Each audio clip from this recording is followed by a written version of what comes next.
పంటల మద్దతు ధరకు చట్టబద్ధత కల్పించాలని, రుణమాఫీ, వ్యవసాయ కూలీల సమస్యలను పరిష్కరించాలని, విద్యుత్ బిల్లు 2020ను ఉపసంహరించుకోవాలని డిమాండ్ చేస్తూ ఈ నెల 26న దేశవ్యాప్తంగా ఆందోళన కార్యక్రమాలు నిర్వహిస్తున్నట్లు రైతు కూలీ సంఘం రాష్ట్ర అధ్యక్షురాలు సింహాద్రి ఝాన్సీ తెలిపారు.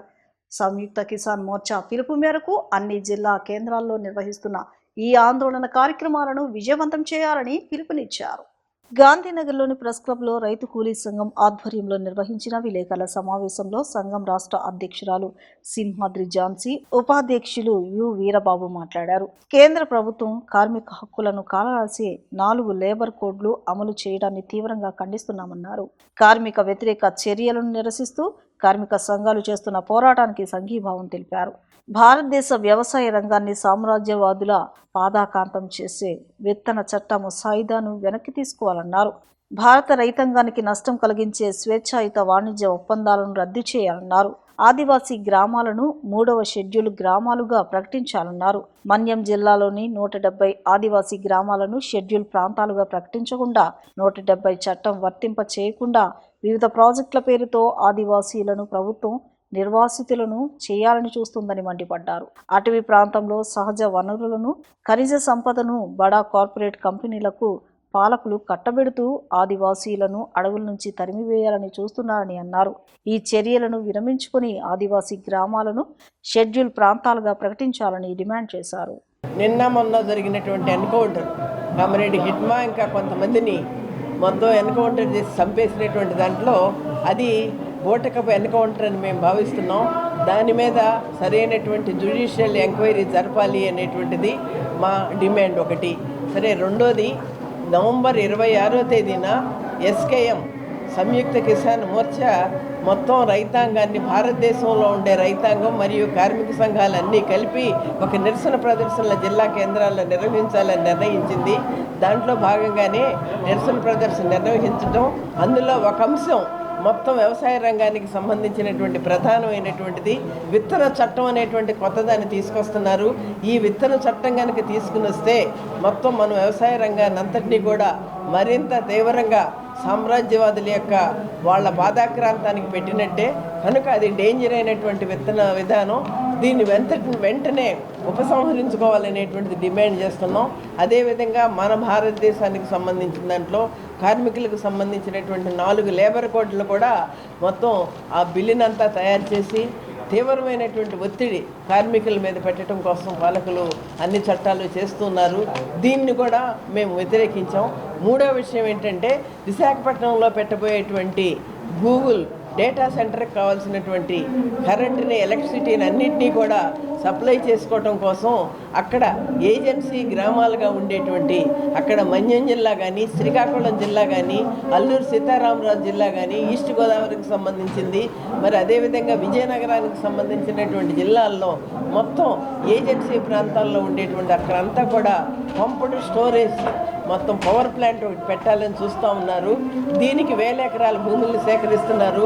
మేము ఒకటే చెప్తున్నాం, మీరు ఆదివాసీల యొక్క సమస్యల్ని పరిష్కరించి వాళ్ళకి కావాల్సినటువంటి భూముల్ని వాటన్నిటినీ మీరు ఇవ్వకుండా, వాళ్ళ బ్రతుకు తెరువు కోసం వెంటనే చూడకుండా కేవలం ఒక డేటా సెంటర్ కోసం మీరు కావాల్సినటువంటి ఇంతటి ఎలక్ట్రిసిటీని ప్రొడ్యూస్ చేయటం అనేటువంటిది మొత్తంగా ఆదివాసీ జీవితాలకు కానీ, మన రాష్ట్రానికి, మన యొక్క సహజ వనరులకి తీవ్రమైనటువంటి నష్టం కలుగుతుంది అనేటువంటి ఆందోళన మేము వ్యక్తం చేశాం. ఇవి ప్రధానమైనటువంటి అంశాలు.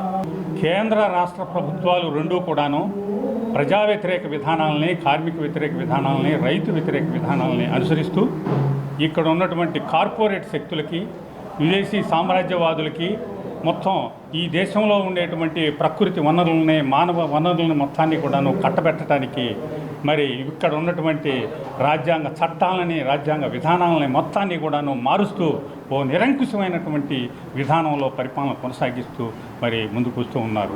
అందుట్లో భాగంగానే గత కాలంలో చేసినటువంటి 4 లేబర్ కోడుల్ని చట్టరూపం తీసుకొచ్చి ఈ రోజున మరి కార్మికుల యొక్క జీవితాలకి ఒక భవిష్యత్తు లేకుండా వాళ్ళని ఒక బానిసత్వంలోకి నెట్టేటువంటి వైపు ఈ చట్టాలను ముందుకు తీసుకొచ్చారు. నవంబర్ 26వ తారీఖున సంయుక్త కిసాన్ మోర్చా ఇచ్చినటువంటి పిలుపు ఏదైతే ఉందో రైతాంగాన్ని పండించిన పంటలకి గిట్టుబాటు ధర కల్పించాలని, ఇతర అన్ని సమస్యలపైన సంయుక్త కిసాన్ మోర్చా ఇచ్చినటువంటి పిలుపుని విజయవంతం చేయాలని చెప్పి మా రాష్ట్ర కమిటీ తీర్మానం చేసింది, నిర్ణయించింది. అట్లాగే ఇటీవల జరిగినటువంటి మారేడు మిల్లు దగ్గర జరిగినటువంటి హిట్మా, రాజీ అనేటువంటి ఎన్కౌంటర్లు అనేవి కూడా బూటకపు ఎన్కౌంటర్లు. వాళ్లతో పాటు మిగిలిన వాళ్ళు కూడా బూటకపు ఎన్కౌంటర్లో ప్రభుత్వం బలి తీసుకుంది. దాని మీద కూడా సమగ్ర విచారణ జరపాలని కూడా మేము మా సమావేశంలో అనుకోవడం జరిగింది. అట్లాగే వాళ్ళకి తీవ్రమైనటువంటి సానుభూతిని, శ్రద్ధాంజలిని కూడా మా రాష్ట్ర కమిటీ ప్రకటించడం జరిగింది.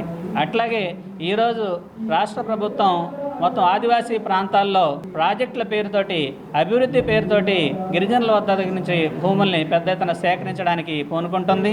అందులో భాగంగా పార్వతీపురం జిల్లా దుగ్గేరులో హైడ్రో ప్రాజెక్ట్ పేరుతోటి 2000 ఎకరాల పైగా భూములను అక్కడ సేకరించడం కోసం ఈరోజు ప్రభుత్వం పూనుకుంటుంది. ఇది ఆ ప్రాంతంలో ఉండే ఆదివాసీల యొక్క భూముల్ని ఈరోజు మళ్ళా అనేక రూపాల్లో దోపిడీ చేయడానికి ప్రభుత్వం పూనుకుంటుంది. సద్గురు సంగీత సభ 32వ వార్షిక సంగీత మహోత్సవాలు ఈ నెల 24 నుంచి 30 వరకు విజయవాడ దుగ్గాపురంలో జీవీఆర్ ప్రభుత్వ సంగీత నృత్య కళాశాలలో నిర్వహిస్తున్నట్లు సంగీత సభ కార్యదర్శి పోవూరి గౌరీనాథ్ తెలిపారు. వారం రోజుల పాటు కొనసాగే ఈ ఉత్సవాల్లో రాష్ట్ర వ్యాప్తంగా పేరుగాంచిన సంగీత విద్వాంసులు పాల్గొని వాద్య సంగీత కచేరీలు నిర్వహిస్తారని వివరించారు. 29వ తేదీ సుమలతి పేరిట కూచిపూడి, ఒడిస్సీ నృత్య కార్యక్రమాలు ఏర్పాటు చేశామని తెలిపారు. ఉత్సవాల ఆఖరి రోజైన 30వ తేదీన ప్రఖ్యాత వయోలిన్ విద్వాంసులు పాలపర్తి నాగేశ్వరరావుకు సంగీత విద్వాన్మణి బిరుదు ప్రదానం చేస్తున్నట్లు గౌరీనాథ్ వివరించారు. సంగీత ప్రియులంతా ఈ ఉత్సవాలకు హాజరు కావాలని ఆయన సూచించారు. నమస్కారం. ఈ నెల నవంబర్ 24 నుంచి అంటే సోమవారం నుంచి నవంబర్ 30 అంటే ఆదివారం దాకా వారం రోజుల పాటు విజయవాడ దుర్గాపురంలో ఉన్నటువంటి ఘంటసాల వెంకటేశ్వరరావు ప్రభుత్వ సంగీత కళాశాలలో శ్రీమతి గోకరాజు లైలా గంగరాజు కళా వేదిక మీద సద్గురు సంగీత సభ విజయవాడ 32వ వార్షిక సంగీత మహోత్సవాలకి మీ అందరికీ సాదర స్వాగతం పలుకుతుంది సద్గురు సంగీత సభ. ఇందులో భాగంగా మొదటి రోజున అంటే 24 సోమవారం నాడు ప్రారంభ సభ, అనంతరం నందిక, దీపిక వాళ్ళ యొక్క గాత్ర యుగడం ఉంటుంది. అలాగే 26వ తారీఖున నిరంజన్ దిందోడి వారి యొక్క గాత్ర సంగీత కచేరీ, అలాగే 27వ తారీఖున స్వరాత్మిక శ్రీకాంత్ వారి గాత్రం, అలాగే 28వ తారీఖున నందిత కృష్ణన్ వారి యొక్క గాత్ర సంగీతం, అలాగే 29న ఒక ప్రత్యేక కార్యక్రమంగా సమాగతి అనే పేరుతో కూచిపూడి, ఒడిస్సీ, జుగల్బందీ ఒక నృత్య కార్యక్రమం అంగార సిన్హా, అలాగే సుభా నాగరాజ్ వారిద్దరు కూడా ఆ కార్యక్రమాన్ని నిర్వహిస్తారు. అలాగే చివరి రోజు అంటే ఆదివారం సాయంత్రం సభ ఏటా ఇచ్చేటువంటి సద్గురు సంగీత విద్వన్మణి బిరుదాన్ని ఈ సంవత్సరం అందుకోబోతున్నటువంటి విద్వాంసులు, విఖ్యాత వాయురణ విద్వాంసులు, సీనియర్ మోస్ట్ విద్వాంసులు అయినటువంటి శ్రీ పాలపర్తి నాగేశ్వరరావు గారు, వారు సంగీత కళాశాల విశ్రాంత అధ్యాపకులు, వారికి ఈ సంవత్సరం సద్గురు సంగీత విద్వన్మణి బిరుదు సభ అందజేయబోతోంది. అంతేకాకుండా సభ ఏటా కూడా యువతకి ప్రతిభా పురస్కారాలు అందజేస్తోంది. అలాగే పేద కళాకారులకి ఆర్థికంగా చేయూత కూడా అందజేస్తోంది. అలాగే వారి వారి రంగాల్లో ప్రత్యేకమైనటువంటి ప్రతిభ చూపించిన వాళ్ళకు కూడా సభ సత్కారం అందజేయబోతోంది. ఆ అనంతరం పాలపర్తి నాగేశ్వరరావు గారు, అలాగే వారి కుమారుడు శ్రీ పాలపర్తి చంద్రశేఖర్ గారు, అలాగే వారి యొక్క మనవరాలు అంబటిపూడి కామాక్షి వారి యొక్క వాయులీన త్రయం ఉంటుంది. ఈ వారం రోజుల కార్యక్రమానికి మీరందరికీ కూడా సాదర స్వాగతాన్ని పలుకుతూ ధన్యవాదాలు. నమస్కారం. కృష్ణా జిల్లా పెనమలూరు నియోజకవర్గం ఉయ్యూరు పట్టణంలో శివాలయం రోడ్లో భారీ విద్యుత్ ప్రమాదం చోటు చేసుకుంది. ఈ ప్రమాదం అయ్యప్ప స్వామి బ్యానర్ విప్పుతుండగా సంభవించిన ప్రమాదంలో వ్యక్తులు తీవ్రంగా గాయపడ్డారు. ప్రమాదానికి గురైన నలుగురిని హుటాహుటిన స్థానికులు ఉయ్యూరు ప్రభుత్వ ఆసుపత్రికి తరలించారు. ప్రమాదానికి గురైన 4 వ్యక్తుల్లో 2 స్వల్పంగా గాయపడగా మరో 2 తీవ్రంగా గాయపడ్డారు. 4కి వైద్యులు మెరుగైన వైద్యం అందిస్తున్నారు. ఈ ఘటన చోటు చేసుకోవడంతో స్థానికులు ఒక్కసారిగా భయాందోళనకు గురయ్యారు.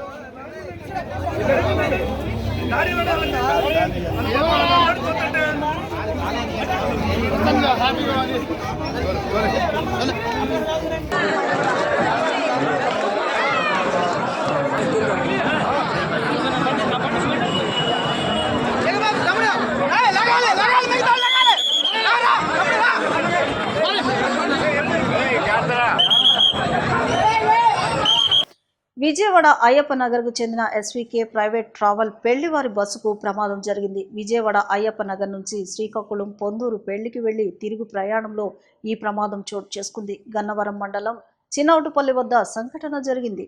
లారీ యూటర్న్ తీసుకునే క్రమంలో జరిగిన ఈ ప్రమాదంలో చిన్నపిల్లలతో సహా 17 మంది పెళ్లివారికి స్వల్ప గాయాలయ్యాయి.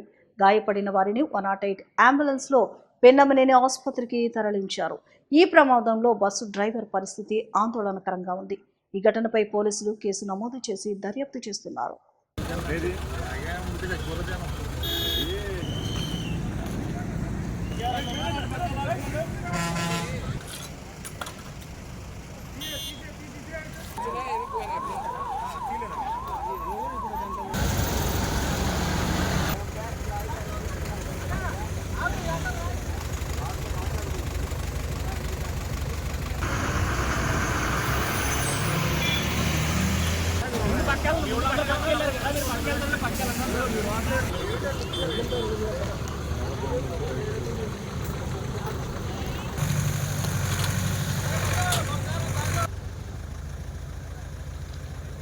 ఉన్నాడు కేంద్ర ఎవడు లేడా ఒకడవేనా డ్రైవర్